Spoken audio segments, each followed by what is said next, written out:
கொஞ்சம் இதை விளக்கிடுற பாருங்க. உலகத்தில் ஒரே ஒரு துன்பத்தை தான் கடவுள் நமக்காக வச்சுட்டு போயிருக்கு. அது கொஞ்சம் தயவு செய்து கேளுங்க. ஏன்னா எல்லாருமே துன்பப்படுறதையே காசு இல்லாமல் துன்பப்படுறதும் அதுவும் பாக்கியவான்கள். வியாதியில் துன்பப்பட்டாலும் அதை ஒரு பாக்கியமாக எடுத்துக்கணும். இப்படி தான் பைபிள் போதிக்குதுன்னு நினைக்கிறேன். கிடையாது. ஒரு துன்பத்தை தான் கடவுள் வச்சுட்டு போயிருக்காரு இந்த உலகத்தில். நாம் துன்பப்பட ஒரு விதத்தில் தான் துன்பப்பட வேண்டும் என்பது கடவுள் வேதவசனத்தில் போதிக்கிற ஒரு காரியம். அது என்ன? நீதியின் நிமித்தம், கிறிஸ்துவின் நாமத்தின் நிமித்தம் துன்பப்படுவது. அந்த ஒரு துன்பத்தை தான் இந்த உலகத்தில் அனுபவிக்கணும் கடவுள் நமக்காக வச்சிருக்கார். மற்ற எல்லா துன்பத்தையும் நம்ம விட்டு நீக்கும்படியாக கல்வாரி சிலுவையில் மறித்து மீட்பை உண்டு பண்ணினார். நம்முடைய தரித்திரத்தை போக்குறதுக்கு, நோயை போக்குறதுக்கு, தோல்வியை ஜெயமாக்குறதுக்கு. அதுக்கு தான் கல்வாரி சிலுவை. ஆனால் ஒரு துன்பம் மட்டும் இந்த உலகத்தில் டீல் பண்ணி தான் ஆகணும். ஒரு விதத்தில் துன்பப்பட்டு தான் ஆகணும். அது என்ன? நீதி நிமித்தம் படுகிற துன்பம். நீதி நிமித்தம் படுகிற துன்பம். அது என்ன துன்பம்? என் நிமித்தம், அதாவது கிறிஸ்துவின் பேரில் நீங்கள் வைத்திருக்கிற விசுவாசத்தின் நிமித்தம் உங்களை நிந்தித்து துன்பப்படுத்தி.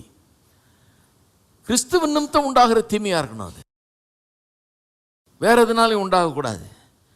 நம்ம பண்ண தப்புனால நமக்கு உண்டாகிற தீமைகள் இல்லை.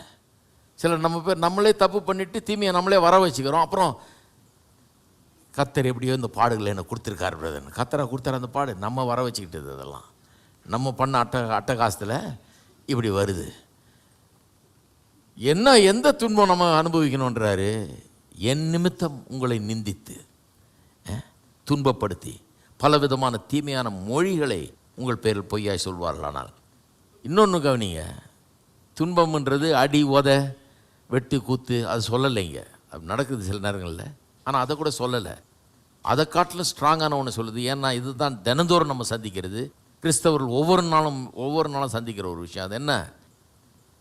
நிந்தனை, பலவிதமான தீமையான மொழிகளை, வார்த்தைகளை வைத்து நம்மளை காயப்படுத்துவது,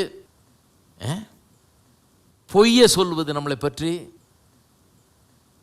எத்தனை பேருக்கு தெரியும்? கல் எடுத்து கூட அடிச்சிடலாம், ஒருத்தனை தடியால் கூட அடிச்சிடலாம். அந்த காயம் அவ்வளோ பெருசாக இருக்காது. ஆனால் வார்த்தைகள் உள்ளத்தை கிழிக்குது. வார்த்தைகள்னால ரொம்ப ஆழமாக காயப்படுத்த முடியும் ஜனங்களை. வார்த்தைகள் ரொம்ப பொல்லாதது பாருங்கள். அதனால தான் கல் எடுத்து அடிக்கிறவங்க எவ்வளோ பரவாயில்ல, தறி எடுத்து அடிக்கிறவங்க கூட பரவாயில்ல. இந்த வார்த்தைகளால் நிந்திக்கிறது இருக்குது பாருங்கள், ரொம்ப மோசம். அதை பற்றி தான் இங்கே கான்சன்ட்ரேட் பண்ணுறாரு இயேசு. அப்படி செய்வார்களானால் நீங்கள் பாக்கியவான்களாக இருப்பீர்கள், ஆசீர்வதிக்கப்பட்டவர்களாக இருப்பீர்கள் என்றாரு.